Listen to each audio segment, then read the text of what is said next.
नाही, मला त्याशी नाही देणं घेणं. कारण माझा विषय हा संतोष भैयाला न्याय कसा मिळेल हा विषय.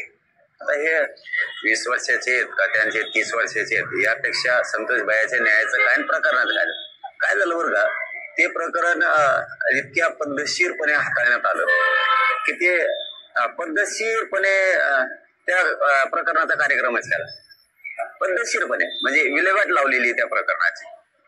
ते सरळ सरळ दिसून येते. कारण आता सरकार ज्या प्रकरणात इन्व्हॉल्व असतं तिथं छुपा अजेंडा राबवला जातो आणि साहजिकच सामान्य लोकांना, शेतकऱ्यांना, जे हुशार आहेत लोक, अभ्यासू आहेत राज्यातले, यांच्या लक्षात येतं की उज्ज्वल निकम साहेबांची मागणी ही 2-2.5 महिन्यापासून आणि ही ताबडतोब काल होती आणि आज त्याचं लगेच चार्जशीट दाखल केलं जातं.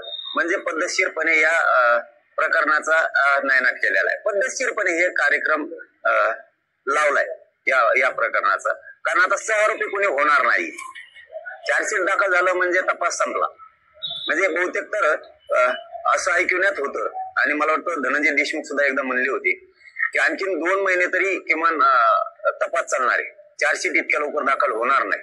आणि उज्ज्वल निकम साहेबांची मागणी का होती हे माहितीये का, तर कुटुंबाचं म्हणणं हे होतं की चार्जशीट मध्ये काही हेराफेरी होणार आहे ती झाली नाही पाहिजे, त्यात काही वगळलं जाणार आहे ते वगळलं नाही पाहिजे.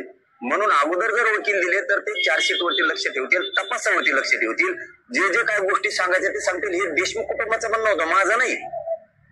मग आता उज्ज्वल निकम साहेब नेमले आणि लगेच चार्जशीट दाखल झाला म्हणजे आता कोणी सहायक होणार नाही.